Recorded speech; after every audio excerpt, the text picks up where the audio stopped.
Howdy y'all, Fuzzy Biker here. We're in the mighty Minnetropolis of Barney today at Baxter Cycle, and look what I got behind me. This is a video of opportunity. I just showed up and found this here, so I did a little research on it. This is a 2014 Triumph Thunderbird LT Trike. The kit is made by Motor Trike. It was sold by, there's the logo right there. It was sold by through Triumph, directly from the dealers. It's really quite a thing. It's got the fully independent rear suspension.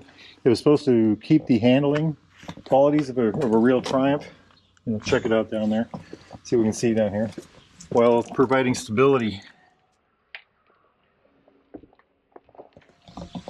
at road speeds. So it's good handling at low speeds, easy light handling at low speeds, but still stable at road speeds. You know, everything all in one kind of a thing. It had electric reverse, and I was looking for that, and I don't know where it is on this bike. The owner is not here, and I don't have any information on it. I don't know if that's the button right there, a little bright red button, or what, but electric reverse option. Parking brake, has ABS brakes on the front and back. It's got big dual disc on the front. I think those are, what did I find, 310 millimeter disc. Yeah, it has an onboard air compressor. It's supposed to have an air suspension.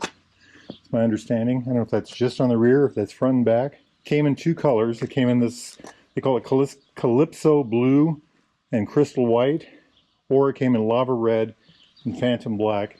So this was sold at the dealer like this. So it came with a full warranty. You know, I think it had a 2-year warranty when it was new. We're going to try to find out if we can ride on this. I can't ride it today, but we're going to talk to the owner and see if we can get an opportunity to do that. If that's possible, we'll sure do it. Wheelbase on this, 68.5 inches, that's 1740 millimeters. The width, how wide this thing is, 55 inches in the back. So that's 55 inches wide, from wide point to wide point. That's 1397 millimeters. And the overall weight on this thing, I'm assuming this is wet weight, but I'm not sure. 1,204 pounds, that's 546 kilograms, wow. An interesting thing about this, I can't see it, we can't see it, but it's belt drive. This is ran by a belt. So that's pretty interesting too. The motor produced, this is, oh by the way, the motor is a, let's see the data here, 1699cc, parallel twin, dual overhead cam, 4 valves per cylinder, liquid cooled, producing a whopping 97 horsepower, 111 foot-pounds of torque, that's 151 newton meters. And again, it was belt drive. Had a 6-speed transmission, has a 6-speed transmission. Fuel capacity, and I believe this, look at that tank, 5.8 gallons. That's 22 liters. Now that is a tank. Forks are, well, they're covered, but they're 47 millimeter. It's supposed to be 4.7 inches of travel in the front. It's about 120 millimeters. I could not find anything specific on the rear except for abouts, and about 4 inches of travel for shocks in the rear. That's about 102 millimeters. So let's just kind of look it over. First off, it's a very striking machine. It really grabs your attention. Incredibly good looking. I love all the detail in the front here. You know, this kind of, I don't want to compare it to other brands, but you know, what do you see there? You know, with the big road lights and everything, the windshield like that, bulbous fender. I mean, look at that. It's just absolutely gorgeous. We got to get this thing cleaned up. You know, look at these, the road bars, the gigantic floorboards. I love floorboards in a motorcycle. That's how old I am. Good old Triumph mirrors. You know, look at this, just gorgeous, gorgeous. Let's keep looking at the side here. Even the passenger has floorboards. Anyway, you know, even has a luggage rack. Isn't that kind of a grin? You know, all this big trunk space. And, but anyway, back here, sweeping fenders. You know, backing lights. Probably turn signals.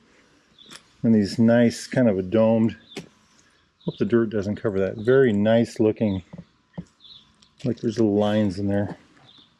I just love it. I really do. This is really quite a machine. Check out the exhaust down below. Oh, it looks like you can pull a trailer with it. Amazing. Absolutely amazing. Coming over to this side, he's got a 2-sided shifter. This is kind of funny. It has a side stand. Yeah, very neat. Little winglets. Looks like this fairing comes off. Okay, let's jump up here. High lows, heated something or another, either probably seats or grips, blinkers, horn. I'm not sure what this is. Now, this is supposed to have an onboard compressor, so maybe that has something to do with that. You know, all the stuff right there. Here's a fuel gauge, 120 mile an hour speedometer. Well, it must go that fast, right? But anyway, very interesting machine. Very interesting machine. I'll try to find out more about it. Like I said, we'll try to get ourselves a ride on the thing. Just for now, I'd like to point out just how absolutely amazing it is. I can't imagine there wouldn't be a big market for these things right now. They're just absolutely, especially one as good looking as this, just an incredible product. All right, y'all, if you're interested in something like this, new or used Triumph, Royal Enfield, vintage motorcycle of any type, get yourselves over to Baxter Cycle, baxtercycle.com. Ask for Jeremy or Mark. Let them help you out. It's nice to react. Get out and ride. Wahoo!